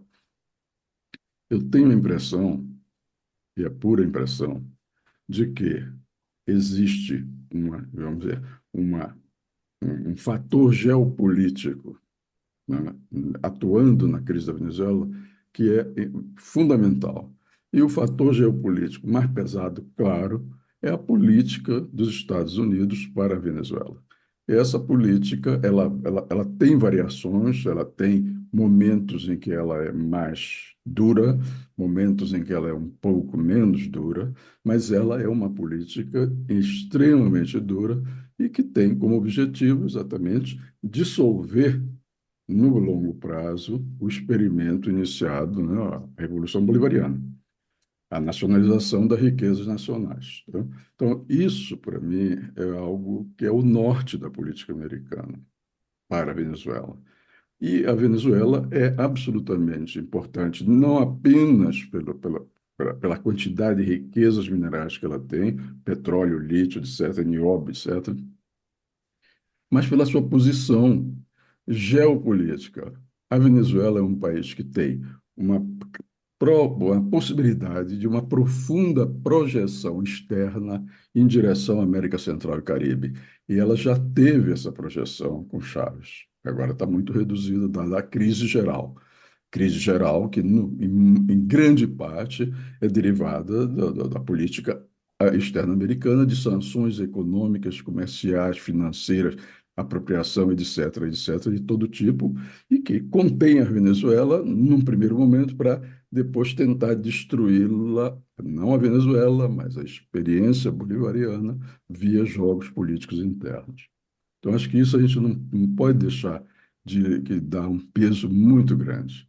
A segunda coisa, a segunda dimensão dessa geopolítica, é a dimensão especificamente sul-americana. E aí é uma infelicidade, porque essas eleições, elas se realizaram da forma como se realizaram, com essas questões pós-eleitorais e essa tensão pós-eleitoral que foi amplamente explicitada, mas tudo isso foi feito em um momento da América do Sul em que eu arriscaria dizer que nós estamos correndo o risco de uma balcanização. Ou seja, a América do Sul está dividida, ela não tem instituições, como disse o Pedro, de governança, o que tinha foi jogado para o ar, e nós temos hoje uma América Latina dividida, mas para nós, brasileiros, mais importante ainda do que uma América Latina dividida em torno da questão venezuelana, nós temos uma América do Sul igualmente dividida. E aí, ou seja, mesmo que o Brasil vai se empenhar, né, porque é do nosso interesse, e eu acho que também é do interesse da América do Sul e da Venezuela, que a situação na Venezuela não descambe para a hipótese limite de guerra civil.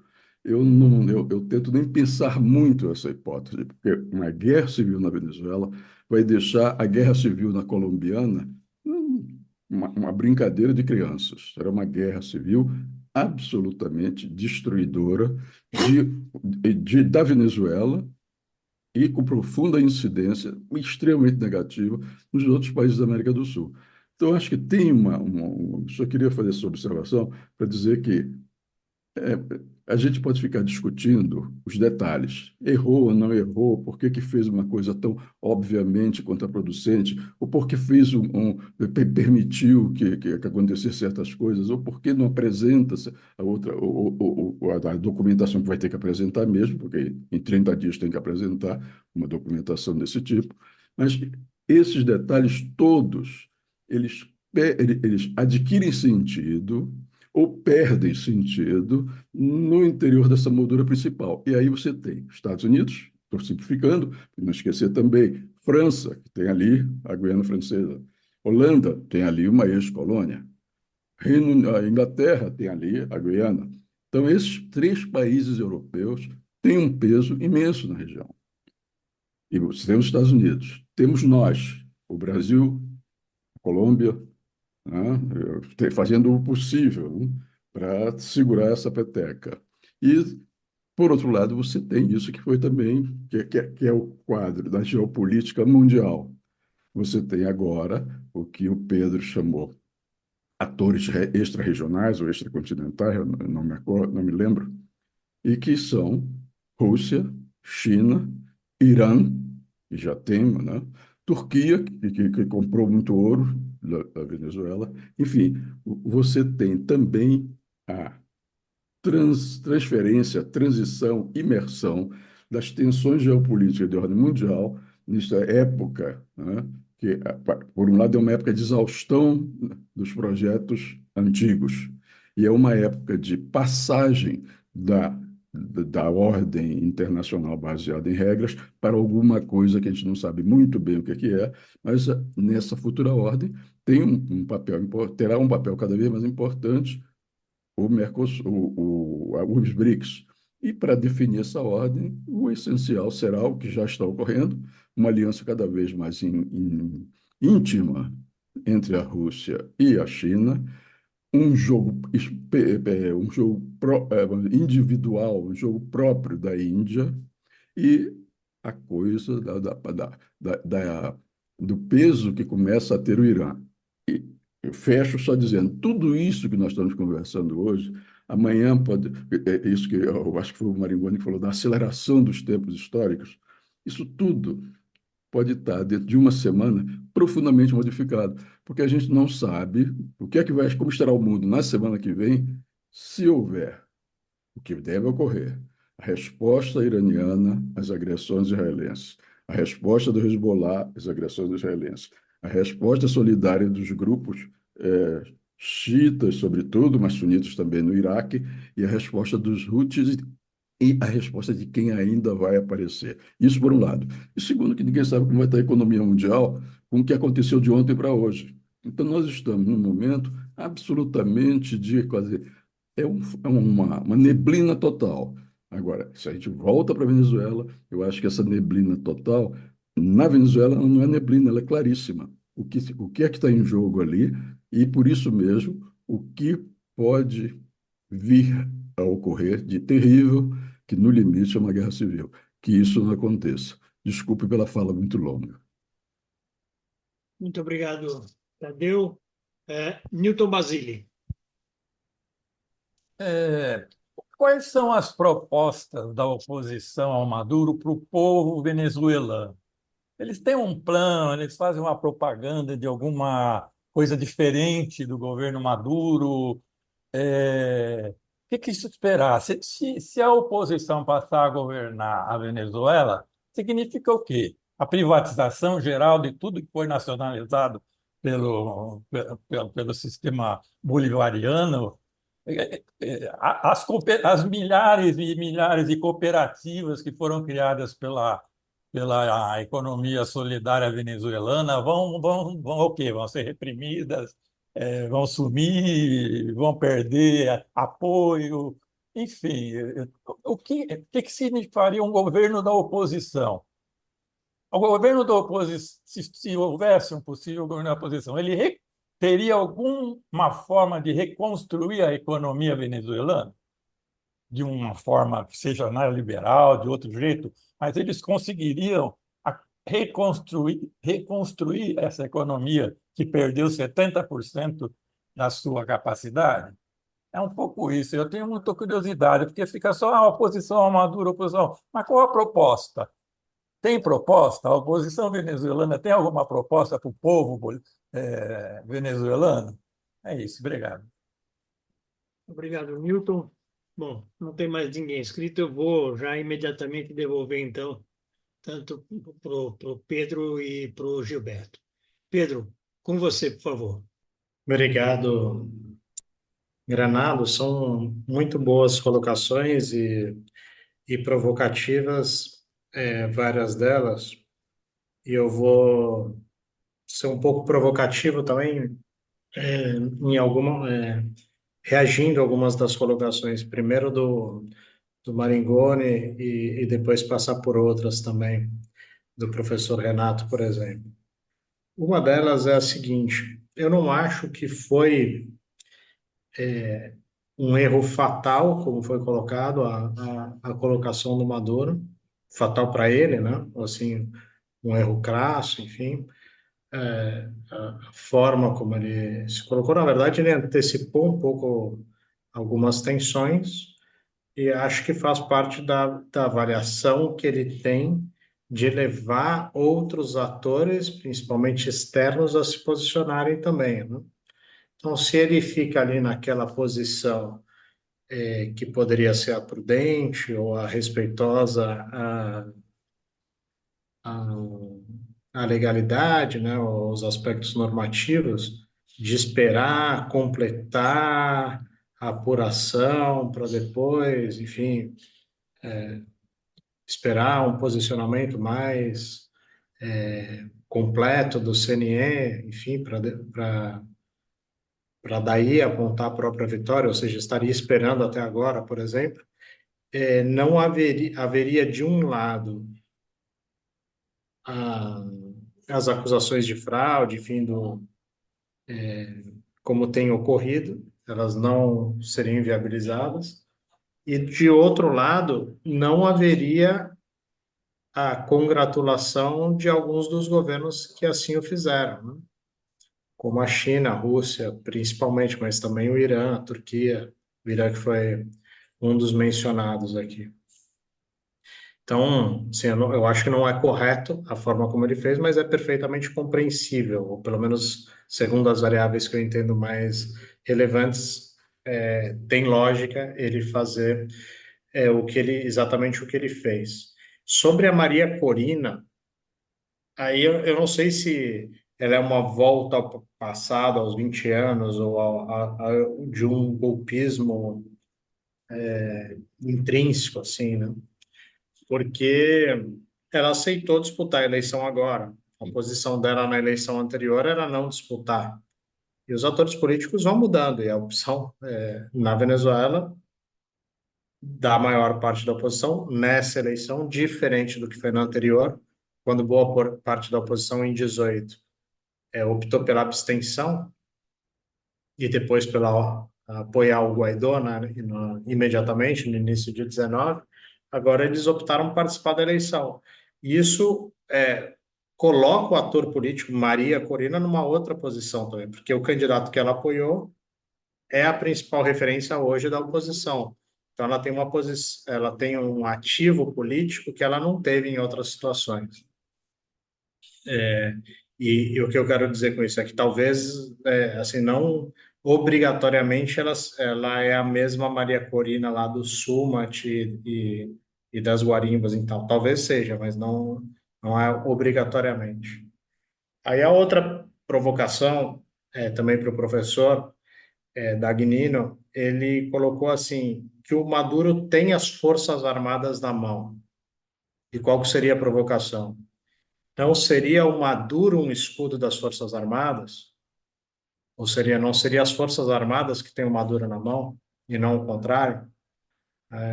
Enfim, acho que você entende a minha questão, né? Porque muito assim, nos últimos anos, né, tem uma...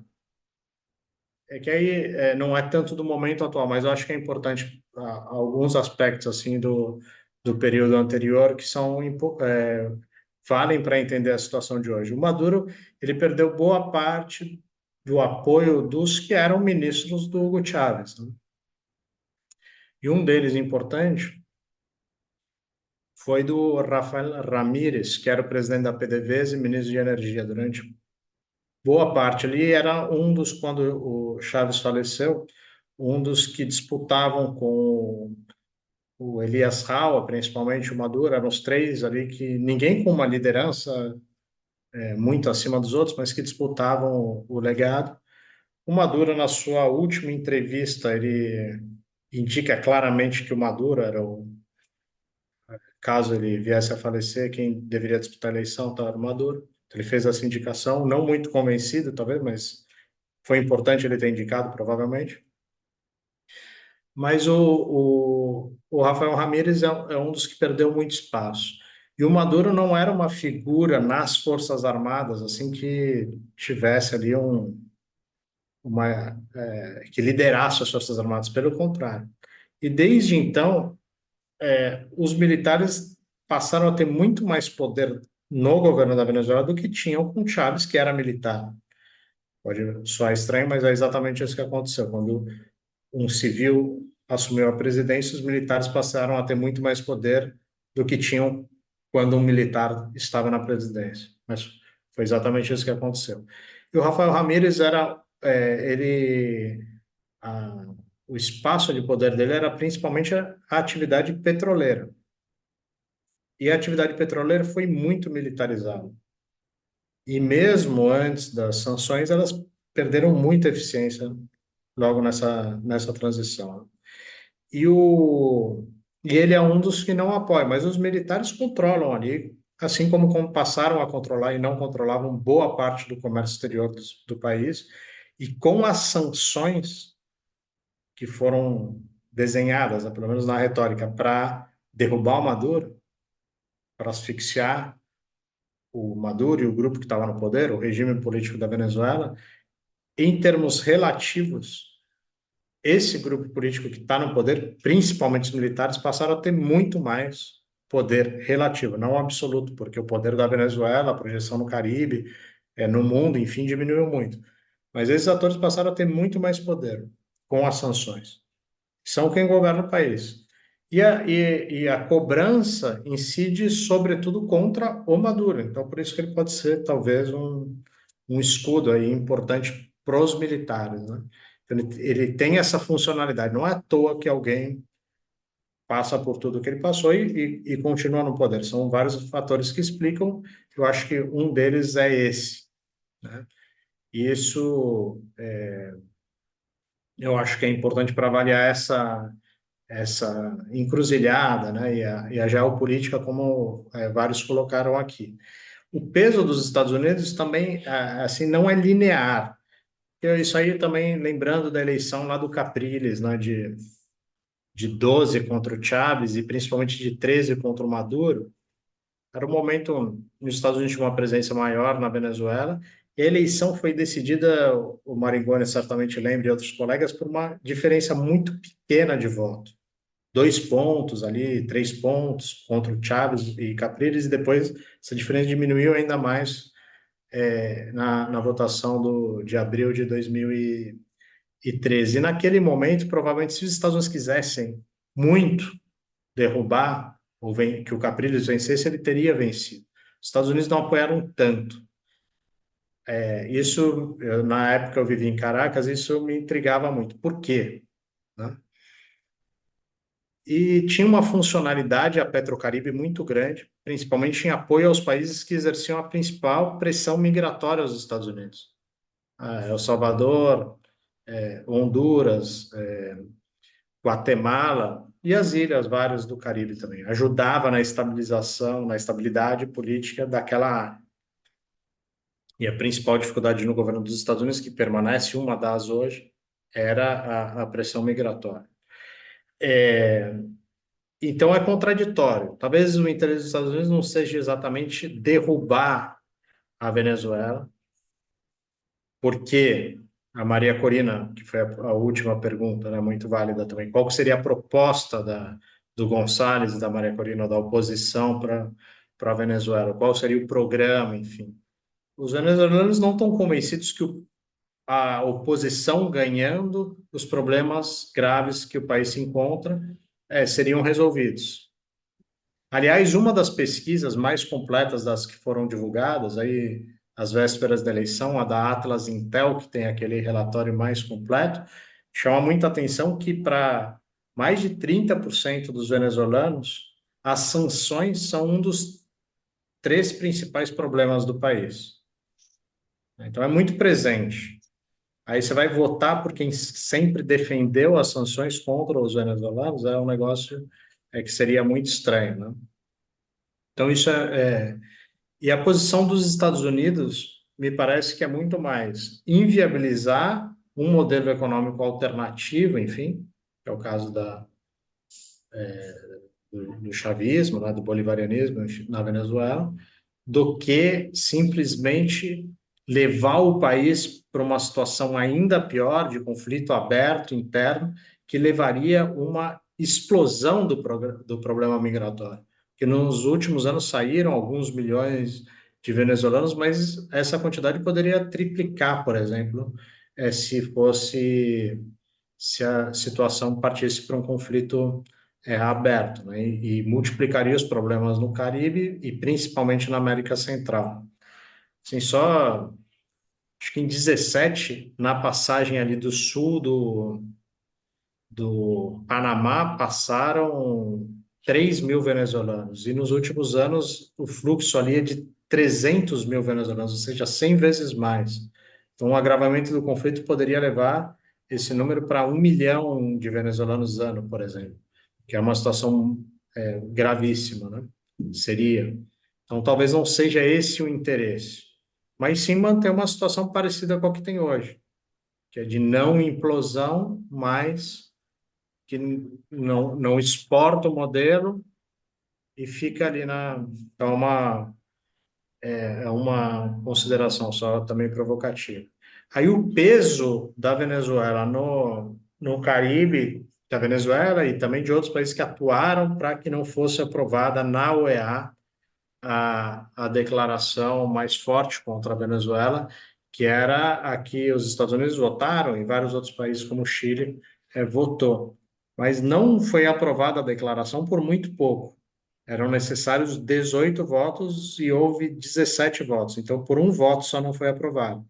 Mas isso mostra também uma força, tanto da Venezuela, de Cuba, né? Enfim, mas também dos países, como é o caso do Brasil, do México e da Colômbia, principalmente, que querem uma saída negociada. Entendiam que aquela aprovação daquela declaração da OEA acirraria os ânimos e levaria mais polarização e mais tensão à Venezuela, né? Então, portanto, como foi também mencionado, a balcanização maior ainda da América Latina, mais divisão. E por muito pouco se evitou, ainda que não com maioria de votos, né? Mas se evitou que fosse aprovada essa declaração que traria mais divisão.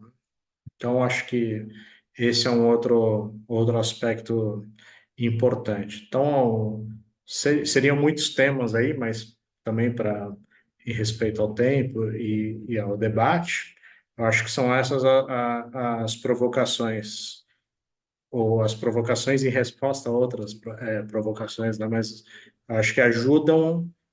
É um cenário muito complexo, mas esses temas têm que ser levados em conta, porque vários dos posicionamentos não são lineares. Então, não é que os Estados Unidos vão atuar só numa direção, e o próprio Maduro também não, porque ele tem muitas amarras internas e externas, né? Ele tem um limite também no seu nível de provocação.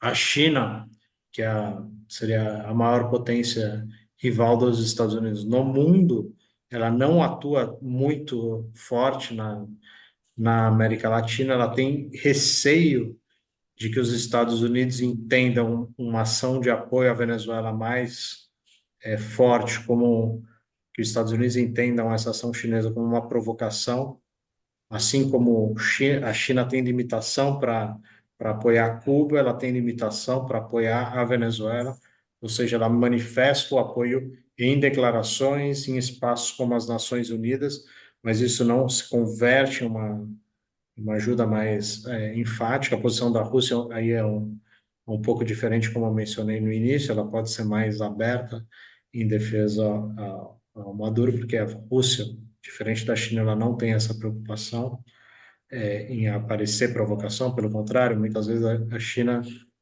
a Rússia, desculpa, atua como a fragata que eu mencionei, ou em situação na Nicarágua, explicitamente provocando mesmo, parte, mas o peso da Rússia é muito menor aqui do que o da China para essa questão. E tem outros atores que passaram na situação do Grupo de Lima, e essa é uma diferença fundamental para a discussão no Brasil mesmo. O Grupo de Lima isolou a Venezuela, porque os países do Grupo de Lima não gostavam do Maduro e do regime político da Venezuela, e quem mais saiu prejudicado com isso foram os venezuelanos.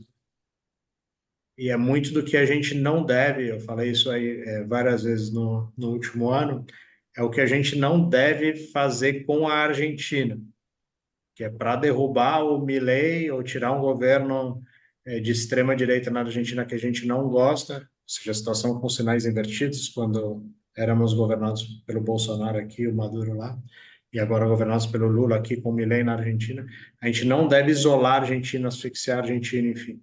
Então, a situação em relação à embaixada da Argentina em Caracas, assim como da Embaixada do Peru em Caracas. Eu acho que a posição do Brasil também é muito correta, né?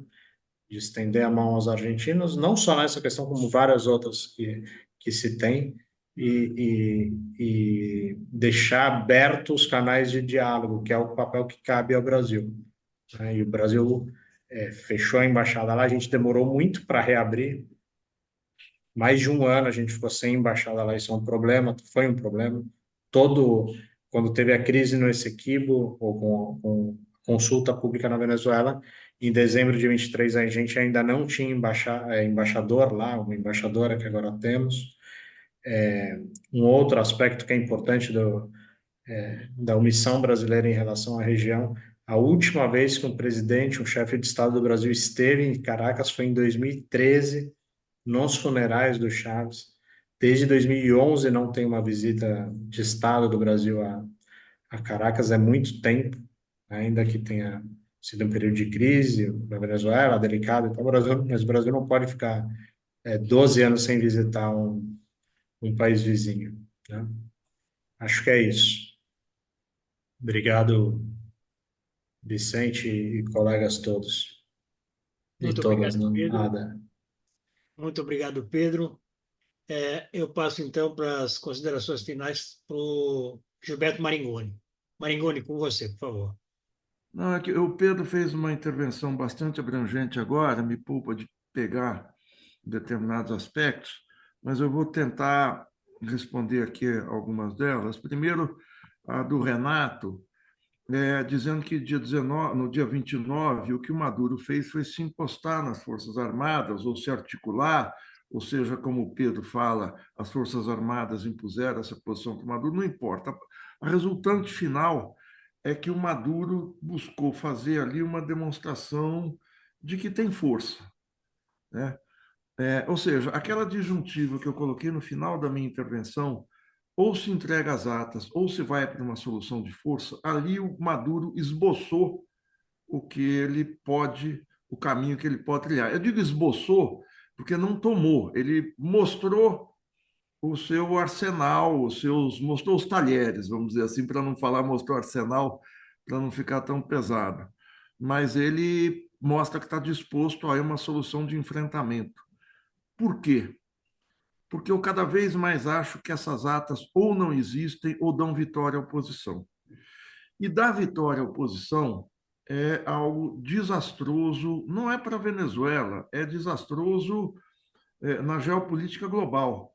É colocar sob domínio dos Estados Unidos essa 20% das reservas globais de petróleo num momento de tensões leste-oeste crescentes.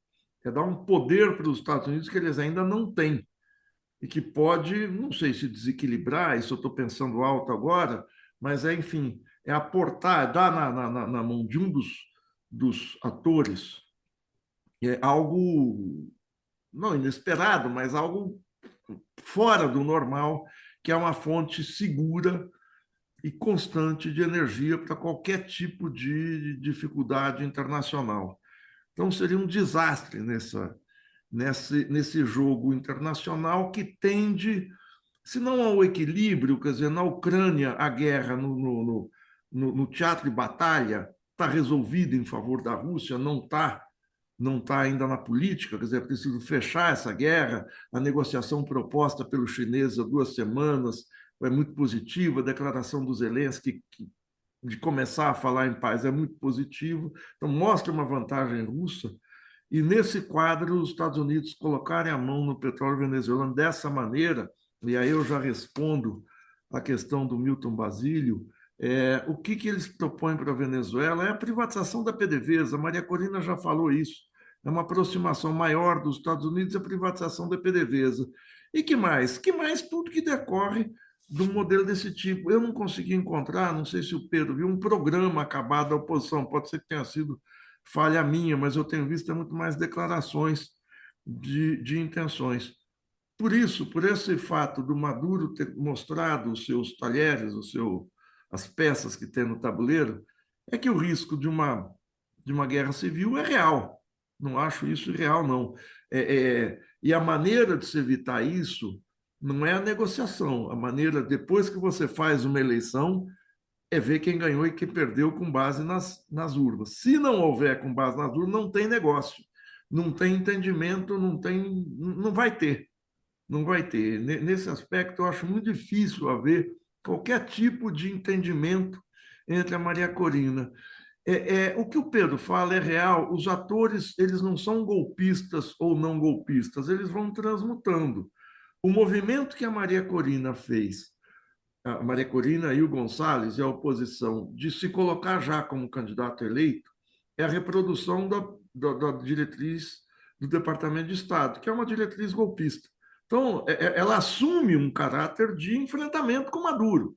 Pode ser que ela tenha feito isso em resposta ao que o Maduro fez na semana passada, mas, ou seja, a tensão aumentou muito. Como é que vai desembocar? Quer dizer, que forças tem a oposição diante do efetivo das Forças Armadas? Aí é especulação pura. O único histórico que eu sei, e eu não sei se o histórico vale, mas a gente sempre olha para a história para tentar ver se a gente consegue prever o futuro, se não muito adiante, mas um futuro a curtíssimo prazo. Os Estados Unidos nunca colocaram mariners na América do Sul. Colocaram na América Central. Na América do Sul, eles sempre se articularam com as classes dominantes locais, com o capital local, para fazer golpes de Estado. Invasão teve na América Central aí ao longo do século XX. Não sei se isso resolve, sempre tem uma primeira vez, mas não sei o que pode acontecer. Em Cúcuta, em 2019, em fevereiro de 2019, de certa maneira, era uma invasão disfarçada de um auxílio humanitário, mas uma invasão sabotagem, não era uma invasão clássica. Teve provocações de aviões estadunidenses voando no espaço aéreo venezuelano naquela época, mas eram pura provocação e foram expulsos por caças Sukhoi pilotados por venezuelanos, caças russos de última geração. O Vicente coloca a questão, nós estamos na encruzilhada venezuelana, ou vai ou não vai, né? O popular ou dá ou desce, nós não vamos ter.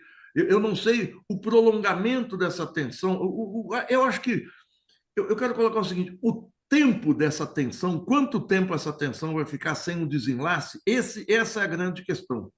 Se a guerra civil é agora, se é daqui a 2 meses, se é depois da eleição nos Estados Unidos, se de fato existe uma divergência interna ao governo americano, o Departamento de Estado com a Casa Branca, o Deep State contra o Estado, pelo menos a institucionalidade política, isso eu não sei, é uma variável que pelo menos eu não controlo, não tenho a menor ideia. O Tadeu colocou uma coisa que assim, ele aclarou uma coisa no mundo, que é o seguinte, que eu, dialogando com essa questão da aceleração do tempo histórico, Tadeu, essa questão de hoje de manhã, do derretimento da Bolsa de Tóquio, da possível vingança, da possível ataque do Hezbollah e do Irã, me fazem lembrar o seguinte: a conjuntura de 1 mês atrás era do Trump na frente, o Trump levou um tiro, todo mundo dizendo que ele ia vencer as eleições. Uma semana depois, a Kamala Harris entra na campanha, tem uma reviravolta nos Estados Unidos, você passa a ter negociações na Ucrânia, Israel continua atirando, você tem o Macron que não fecha um governo até hoje. Enfim, a gente está num mundo, como você vai, bastante complicado. E esse quadro de balcanização da América Latina tira de cena a pauta, a agenda dos 2 primeiros governos Lula, que era a integração, né, do qual o Pedro teve participação pessoal e direta aí. A integração está fora. Mas qual é a variável? Se eu estou colocando uma série de problemas, qual é a variável que importa para a Venezuela? O Pedro colocou, eu não entendi direito como é que ele colocou no fim a participação, o reconhecimento da Rússia e da China. Me parece que é um reconhecimento mais formal, mais de parceiro comercial, do que alguém que vai fazer uma intervenção de fato na Venezuela. Uma intervenção de todo tipo, quer dizer, de vender, armar a Venezuela, colocar mais fragatas no mar venezuelano, fazer... Não, a variável real é a posição dos 3 grandes aqui da América do Sul, da América do Sul, da América Latina: México, Colômbia e Brasil. Essa é a variável. Por isso é que essa saída é a saída democrática, é a saída com as atas. É a única chance da gente não ter a guerra civil. Esse é o peso efetivo, mais do que o Departamento de Estado, nesse momento. Porque se houver essa negociação, se houver uma aceitação por parte dos três, se houver, enfim, apresentação dos resultados críveis, a gente não tem o enfrentamento. Eu vi semana passada na Folha de São Paulo, só para terminar, algo que me chamou a atenção e que realmente eu não sei como responder. Talvez o Pedro, algum de vocês, tenha mais elementos. Era uma matéria sem muita concretude, dizendo que investidores dos Estados Unidos estariam preferindo continuar com Maduro, que os negócios estavam andando bem, ao invés de ter uma troca de governo que pode ser ou violenta ou muito abrupta para o andamento das questões comerciais com a Venezuela. Se for isso, abre-se aí uma outra clareira, mas eu não sei se isso é real, porque essa matéria não é muito detalhada. Eu volto a dizer, ou a gente tem um entendimento com Brasil, México e Colômbia, ou a gente vai para o enfrentamento, que aí eu não tenho a menor ideia de como isso pode não é evoluir, é descambar. É isso. Obrigado, gente. Muito obrigado, Marinho. Nós tivemos hoje um debate de altíssima densidade. Eu queria agradecer muitíssimo ao Maringoni, muitíssimo ao Pedro, e já queria convidar todas as pessoas que nos assistem pelo YouTube que se inscrevam não apenas em nosso canal, mas que estejam também presentes no nosso próximo Diálogo Ansur na segunda-feira próxima.